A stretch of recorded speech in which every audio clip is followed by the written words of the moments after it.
kita akan hidup dipimpin oleh Roh Kudus. Saudaraku yang kasih dalam Tuhan, ayat yang ke-16 dikatakan begini, maksudku ialah hiduplah oleh Roh. Kalau kita hidup oleh Roh Kudus, dipimpin oleh Roh Kudus, maka mungkin kedagingan itu tetap datang untuk mengganggu kita, yang merupakan ciri dari hidup lama.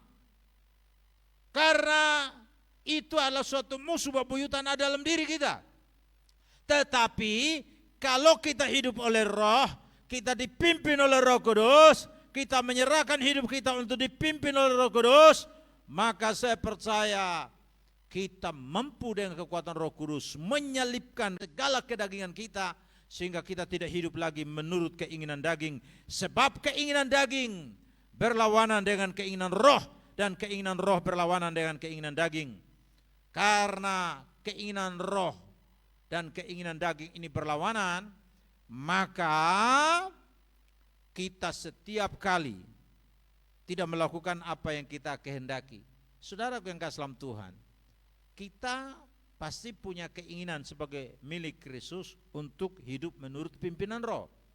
Tetapi daging juga bekerja untuk menggiring kita mengikuti keinginan daging itu. Jadi kita diperhadapkan pada dua pilihan-pilihan. Ini setiap hari ini. Peperangan rohani ini sesuatu yang berlangsung seumur hidup kita. Oleh karena itu saudaraku yang kasih, seseorang yang tadinya begitu giat dalam pelayanan, begitu hebat, tetapi tiba-tiba kita dengar dia sudah jatuh. Dia sudah jauh dari Tuhan. Karena apa? Karena peperangan ini adalah sesuatu yang berlangsung seumur hidup. Di dalam diri kita ada keinginan daging yang menyerang kita setiap saat. Tetapi juga ada keinginan roh yang memimpin kita supaya kita hidup sesuai dengan pimpinan Roh Kudus. Dan hal ini kita diperhadapkan pada pilihan-pilihan ini. Pada keputusan-keputusan, apakah kita ini mengikuti keinginan daging atau kita mengikuti pimpinan roh. Tapi kalau kita mengikuti keinginan roh, kita memberi diri kita dipimpin oleh Roh Kudus, saya percaya dengan kemampuan yang kita miliki dari Roh Kuduslah yang akan memampukan kita untuk mengalahkan segala kedagingan dan kita hidup menurut pimpinan Roh Kudus. Dengan demikian saudara-saudaraku yang kasih, kita akan menikmati suatu kehidupan yang kita jalani dalam pimpinan Roh Kudus. Karena itu firman Tuhan berkata, akan tetapi jikalau kamu memberi dirimu dipimpin oleh Roh.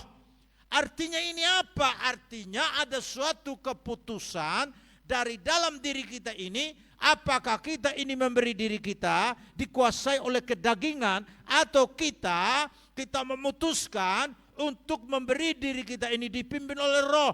Kendalinya ada pada kita. Kita yang mempunyai keputusan untuk kita ini memberi diri dipimpin oleh roh atau tidak. Kalau kita memberi diri kita dipimpin oleh Roh Kudus, maka kita tidak hidup lagi di bawah hukum Taurat, tetapi kita hidup di dalam pimpinan Roh Kudus yang akan memimpin kita untuk menikmati kehidupan yang berbuah-buah bagi Tuhan dan bagi kerajaannya.